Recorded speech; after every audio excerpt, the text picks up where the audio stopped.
Yes, good evening, everybody.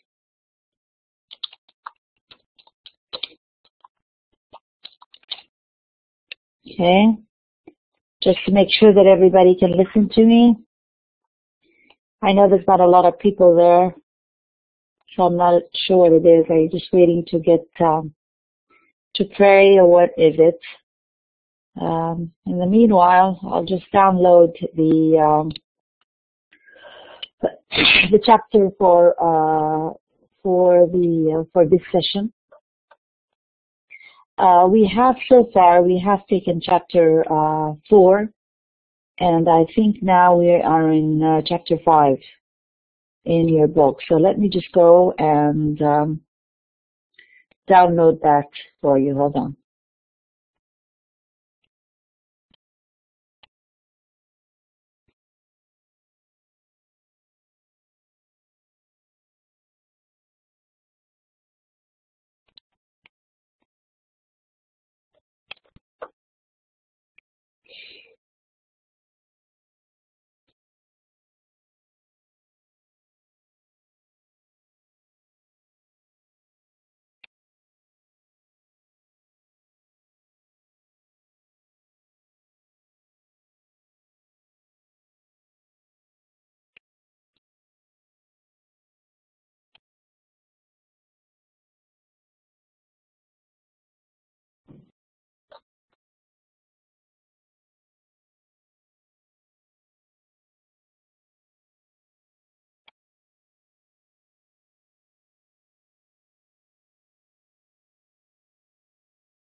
Okay, here we are. We're back. Now you can see all the slides. As I said, we are now in chapter number 5. We finished with chapter number 4, and that was on semantic roles. And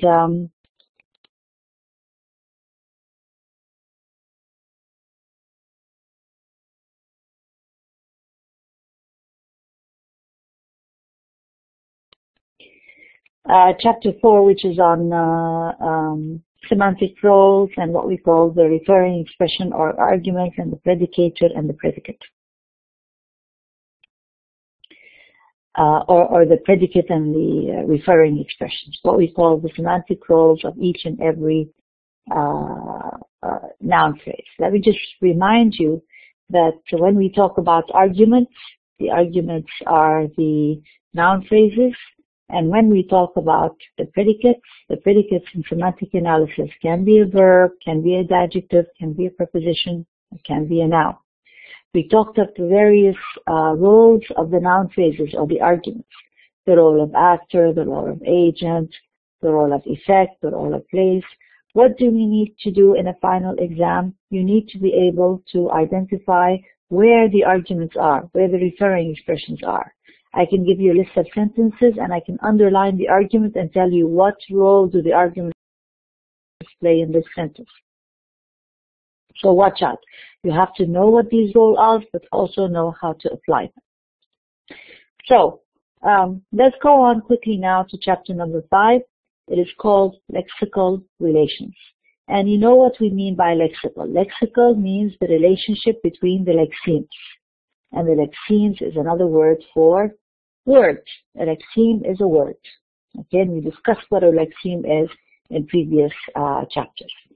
So now let's look at the first part of your chapter. Remember, this is chapter 5. If you have another edition, just look for the word for the title, lexical relations. Okay, so what's happening here? We're saying that there are two approaches. Approaches means ways, two ways, or two strategies. Two approaches to the description of lexical relations. Now we know that each lexeme has a relation to another lexeme. Now we want to know, how can we describe this lexical relationship between words or between sentences? We want to describe it. So they give you, first of all, the two approaches that are there in semantics.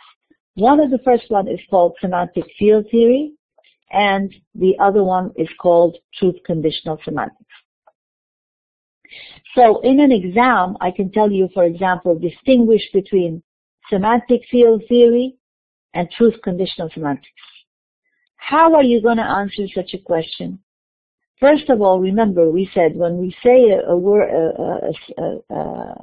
a question that begins with distinguish between, I said before that to distinguish means you have to know the difference between them. Yes, exactly. Write the definition, but also say what they, not just write the two definitions and that's it. You have to tell me how they are the same and how they are different. So the word distinguish itself tells you that you have to see how they are similar to each other first, and then see how they are different. So if I tell you distinguish between semantic field theory and truth conditional theory, you will say that both these are approaches to the description of lexical relations. That's how they are the same, because they describe lexical relations. There's two approaches to the same thing, which is description of lexical relations. And then you're going to say semantic field theory is an attempt to classify, begin the definition of semantic theory and then begin the definition of truth conditional semantics. Right? So this is what we mean.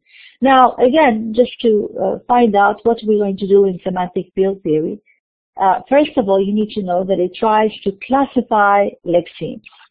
So I have a series of lexemes, and we want to classify them. Tasnif al-lexemes, the words. We want to classify lexemes according to the shared and differentiating features. Now, we said that every lexeme has a feature. And we talked about this in the first chapters, like a semantic feature that they share in common. We said, for example, avenue, path, road, street, all have semantic features in common. They all represent ways or roads that you can walk on.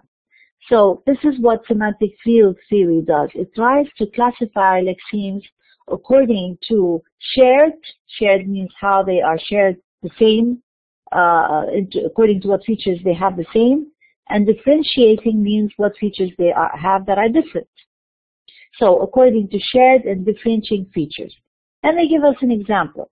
A word like wasp, hornet, and bee, for example. A wasp here, النحلة, وبee here, the bigger one, not the nahl, but the big bee. And the hornet is also a type of bee.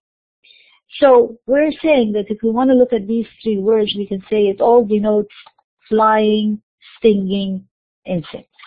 Meaning this is the feature that they all share. All wasps fly, and they also sting. Sting means yilsa, right? Lasa. So they all fly, and they're all stinging, and they hold, tilda. And they're all insects. They're not animals, they're not humans, no, they're all insects, but they have an added feature here, al-ladr, and also flying. What about if I have another set like moth, housefly, and fly? Now fly here, dubaba, al-adiyya, right?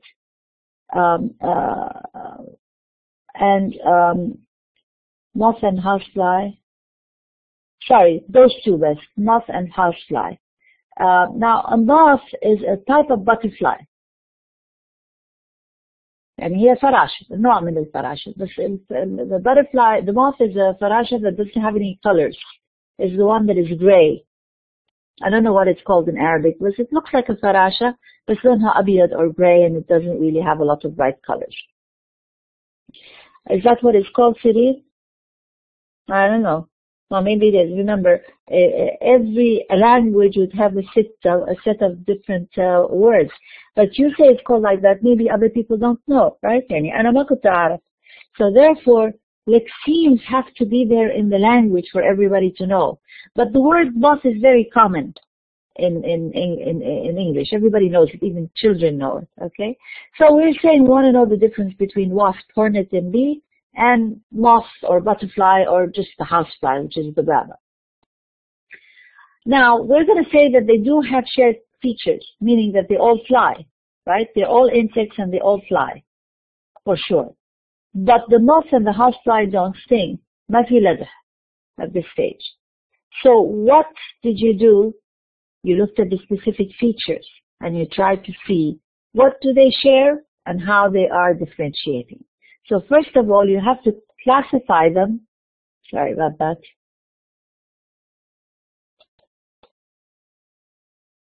First of all, you have to classify them in terms of shared and distinguishing features. And then you can add another. What about the ant and the termite? Now the ant is just a نمل, okay? Now, and the termite هو النمل الأبيض. Okay, so it's a different type of ant. Still نملة, and we call it النمل الأبيض. How are they different? Well, we're saying that they're also insects, right? But the ant doesn't fly, and the ant doesn't sting. Now, what is this according to what? According to what we say is folk taxonomy. And what does folk taxonomy mean? Folk means everyday people, general, عامة الناس. And taxonomy is just another word for classification, تصنيف. So we are not speaking as scientists. يعني ما عندنا يعني تخصص في علم الحشرات or something like that. We're not talking as scientists. We're just talking like in everyday people. نمل أبيض, نمل أحمر, نحلة, فراشة, things like that. So how do ordinary everyday people classify things according to what they share and how they are different? That's what happens in semantic field theory. Yeah, ثقافة عامة صح. But what about truth conditional semantics? How is it going to describe lexical relations? Well, here you're going to say that it's going to account for the meaning relations between not lexemes but expressions in language. So longer expressions, not just the relationship between words. And so the relationship between sentences, for example. And we'll only have basically three relations between expressions or between sentences that we're going to look at. We're going to look at entailment, paraphrase, and contradiction. So in general, this first page in the chapter 5 just gives you a general introduction to what you're going to study, what approaches to lexical relationships there are, and what you're going to look at. Now, first of all, they start with the lexical field or lexical semantic theory. And the first thing they give you is what we call lexical fields. So in order to look at semantic field theory, we're going to first start looking at what lexical fields are. Because if you remember, it was called semantic field theory. So as long as it's field theory, we need to explain what a field is. And field is basically another word for domain or majal or nitaq in Arabic.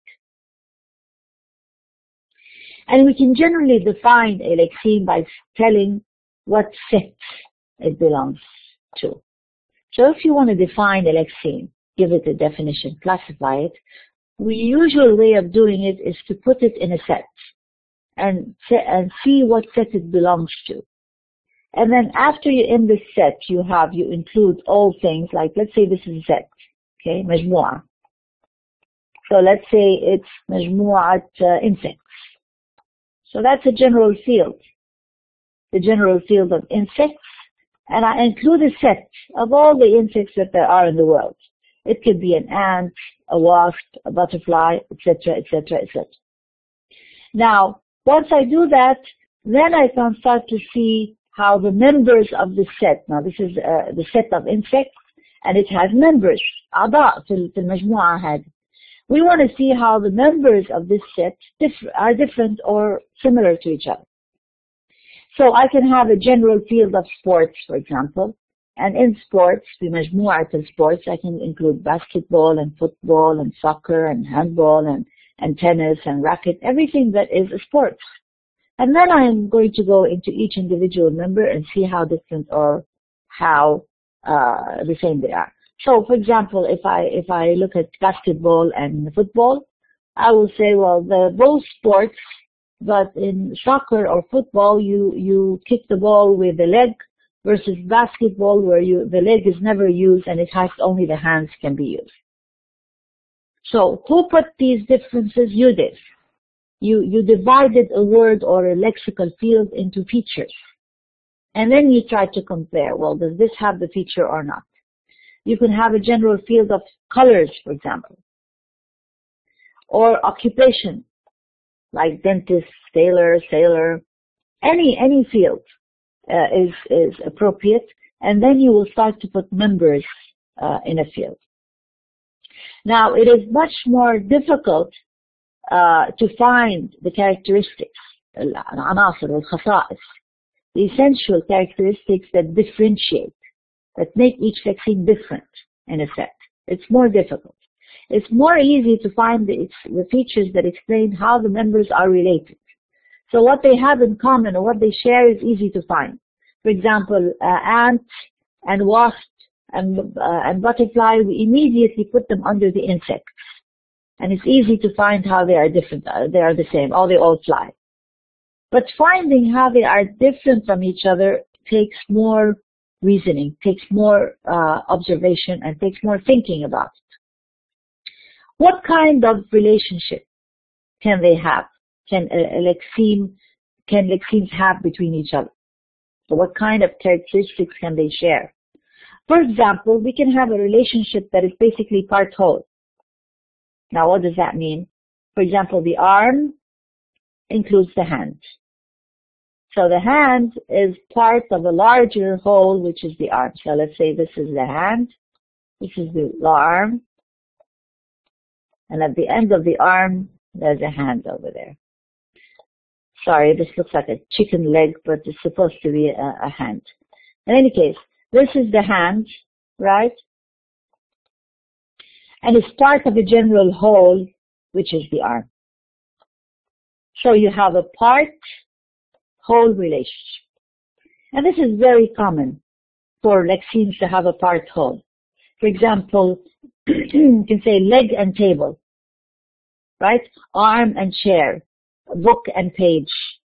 Part-whole relationships are a lot. The relationship between lexemes can be hierarchical. Hierarchical meaning haramiyya, tasa'udiyya. For example, second, minute, hour, day. All of these are one within the other. They are included within each other in a hierarchical form, في تصاعدي or تنازلي, but في شبه هرمي. Or it can be sequential. No harami, no sequential, meaning 1, 2, 3, 4, 5, like numbers. This is sequential. Or it can also be what we call cyclical. Cyclicals mean في دائرة, دائري, دورة كاملة. For example, we say Sunday, Monday, Tuesday. Now Sunday and Monday have a relationship, but it's not part whole. It's cyclical, meaning it starts at the one, ends in the other, and then begins all over again. Yes, exactly. زي الفصول الأربعة, which is like here, spring, summer, winter. الفصول, but it also can be شهور, right? محرم, صفر, ربيع أول, ربيع ثاني, ربيع ثالث. What's happening is when Muharram ends, and after 12 months, Muharram will begin again, right? So it's cyclical, دائري. And these are the basic 4 types of relationships that can exist between lexemes. Now, there are other types of relationships. This is not the only one, but we're just giving you the general of how we can classify lexemes according to what kind of relationship that exists between them. But do lexemes have a relationship with other lexemes? Yes. Remember when we said the sense of a word?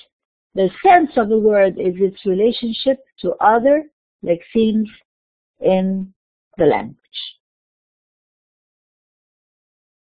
It's different from connotation, different from denotation. Remember this chapter. I think it was chapter 3. The denotation is the exact dictionary word. The connotation was the attitude, the feelings that you have towards a word.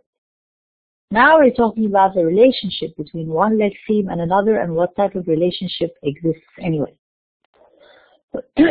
So we're saying that some sets, now we have sets, okay? So now we're not talking about only lexemes, but sets of lexemes or fields of lexemes. A field means a set, majal, nitaq. So we can have set 1, set 2, set 3, as many sets there are. There are millions of sets, and each set has members, right? Each set has many members.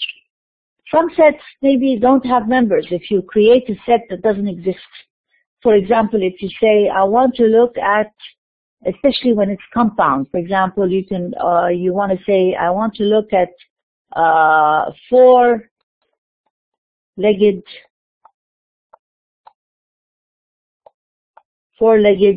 man.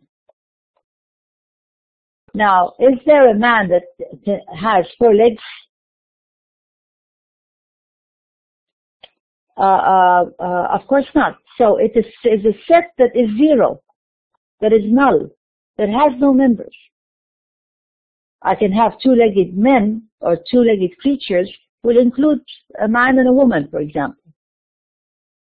But I can't have 4-legged men. So some sets don't have any members. You can create a set that doesn't have members. But most of the time, lexemes occur together in sets. And some of these sets, not all of the sets, some of them create what we call a paradigm. Now, what is a paradigm? A paradigm is just نموذج or مجموعة مترابطة من الكلمات في ترابط بينها. It creates a paradigm, a system. For example, what does that mean? We have words like man, woman, boy, and girl. Now that's a set, right? We can put that together and we say that it includes the set of human beings, for example. So under human beings, you can put man, woman, boy, and girl. Yes, because it denotes all humans. But are they interrelated? And that's what it means when it's a paradigm. It's interrelated. يعني الترابط متداخل. It's not a simple relationship. No, it's a complex relationship of interrelatedness. How are they interrelated? Well, first on 2 levels. On the horizontal level, يعني horizontally or أرضي, it can be male or female. وطوليا, it could be, or vertically, it could be an adult or a child. So we have a male adult who is a man and a male female who is a woman. So male, female. But if you take away the adult and you're talking about a child, it will be boy and girl. So both man, woman, boy, girl are related because they're both male or female and they're both adult or child. So therefore the relationship between them is interrelated. And it forms a paradigm. If you want to know what the opposite of man is, it will be woman. If you want to know what the opposite of boy in terms of child or adulthood, it will be man. And if you want to know what the opposite of boy is, it's a girl. and what the woman who is not somebody who's not a child but also a female, it would be different. So it's all interrelated. But the only thing is that this relationship cannot be what we call diagonal. Diagonal means across. You can't say what is the opposite of man and I'll tell you it's girl. That would be wrong. Because you're missing the feature of adult. And so there's a feature of a girl here that you did not include. So it's not an exact opposite. Because there's one more feature here in a man that you didn't include when you said girl. So the relationship is interrelated. It works both ways, whether horizontal or vertical, but it doesn't work diagonally speaking, across. And so we're saying that human, and remember we're talking about features here, the semantic features. Now, human, and notice that when we talk about features, we always have to put the features in brackets. And we have it in capital letters, human, the feature human. Usually it's capital letters. Here it's not. Only the first word is capitalized, but usually they capitalize all the word to tell you that this is a semantic feature. So human is a semantic feature that is shared by all the members of the set, whether male, female, or adult child. Right? All the set are humans. But male and female and adult and child are the features of components that differentiate the members from one another. See what I mean about how they differentiate? What they share is human, that was easy to find. But finding the feature, like for example adult, child, male, female, to distinguish the members from one another, that is more complex. So what is the feature that distinguishes them? Male, female, or adult and child. There are 4 features that distinguish these components from one another. What are these? Male, female, adult, and child. Now, if you start to do that, if you look at the lexical field or lexical set, and you start determining or looking at the features that they share or that they don't share, you're doing what is called as a componential analysis. Very easy. This word means component and then componential. Component means a piece, a part. So you're doing a part-whole analysis, a componential analysis of a set or of a word.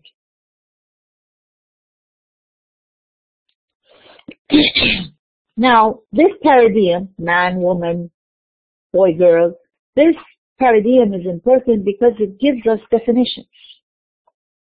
How did it do that?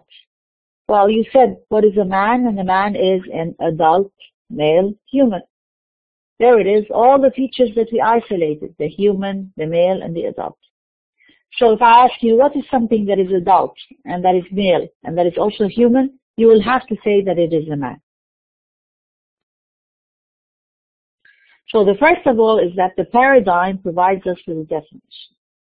And it also provides us with what we call analogies. Now, what are analogies? Analogies is basically a qiyas. And you know what a qiyas is, right? Qiyas is like the ratio. It's like 2 to 4. Right? شيء قياسي. 2 compared to 4, or قياسيا. We have that بالفقه مثلا, we do that. For example, نحكم على الأشياء قياسيا. يعني if it's good, if this is okay here, it's also okay there. How do we do it? We say man is to woman as boy is to girl. So yes, if I give you man and then ratio woman, and then I say boy, and then ratio, which is the word for qiyas, this thing, the 2 dots one of each other, and I leave it here. Just as you do in اختبارات القياس, for example.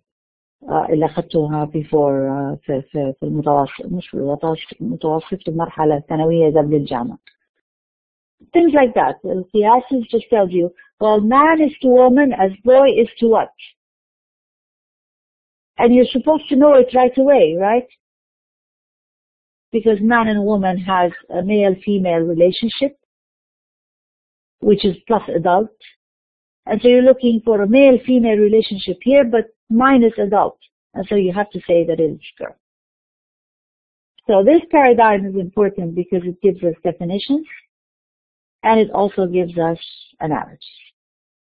So in other words, a paradigm shows how the lexemes are systematically related. Yes, paradigms are systematically related, they're interrelated. Now this is an easy way of doing it, the definition. We just say male, female, adult, child, and put them together. Now, we can take this definition and try to make it more sophisticated, more scientific. I don't just want to say, okay, male, female, child, adult, and things like that. I want to make it less. The less features that you have in any scientific theory, the more sophisticated the theory becomes. And so what did they do? To make it more sophisticated, they introduced what we call the binary features. And the binary features are there in morphology, it's there in syntax, it's there in phonetics. That's what we call the plus and minus. Remember in phonetics when we say plus and minus voice, for example, we say p is minus voice and b is plus voice, for example. In phonetics, it's the same kind of thing. We're going to introduce the binary feature of the plus and minus, so that we can make the theory also in phonology, yes, sure. In all, even in morphology, it's there in all the sciences of linguistics. You can apply it to everything, even to syntax. You can apply it to any kind of discipline, if you find a good way of doing it, obviously. So now we can apply the binary feature, the plus and minus, and say, well, a girl is minus male, and that boy is plus male. Okay, instead of having to say male, female, and then, okay, so the binary feature will help you that. But it's also important to watch out that this binary feature doesn't apply to all lexemes. You know, and it's not that you can find any lexeme and apply the binary feature. It works for male and female. It works for boy and girl and man and woman, but it doesn't work for all features. For example, we have a word like adolescent. Adolescent is in Arabic murahiq or murahqa or murahiq. And so murahiq is minus adult, but he's also minus child, because he's not really a child. He's plus the child age, but he hasn't reached adulthood yet. So it's going to be minus adult and minus child. It's not binary, plus and minus. But you can still do the features, but it's not applied a plus minus feature. So, what if you take a set like this? The stool, the chair, the bench, and the soap. And we want to put all of these in a see how what is the feature that they all share. We're going to find the field that they all belong to. Do they share a common component or not? And the book tells you that, yeah, well, they can share one feature, which is furniture, or piece of furniture. So furniture or piece of furniture is the field that they all share. And these are all the members of the field. Right? Do they have particular components? Well, they all seem to be pieces of furniture, but they all seem to be furniture for sitting. So you see what's happening now? I looked at those things in front of me, and I said, yes, the general is furniture. They are pieces of furniture. Well, can you distinguish them even more? Can you add another feature? And I'll say, yes, they are plus. Remember, plus or minus. We use the plus now because it's easy. Now you can say that it's plus furniture for sitting, because if you look at that, you can all sit on it. It's different from a table. You don't sit on a table usually, right? Or different from a cupboard, for example. You're not going to sit in a cupboard, right? A khazana. You're not going to have a khazana here and say that it's part of those. Okay, it's not. Because you don't sit on it. So yes, it's a piece of furniture, but it doesn't have the feature furniture for sitting. Now, if this is what they share, their pieces of furniture and their furniture for sitting, and the big question is, how are they different? Because remember, we said one of the most, the more complex issue is, or the harder issue is trying to find out how they are different from each other. And so we begin to look at each one by itself. We look at stool and chair, for example, and we say, well, it's what?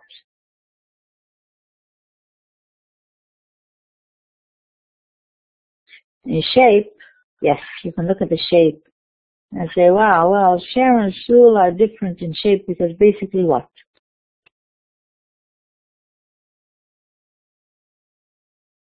Yeah, it's good that you're sharing it for, yeah, they're all for one person, both chair and stool.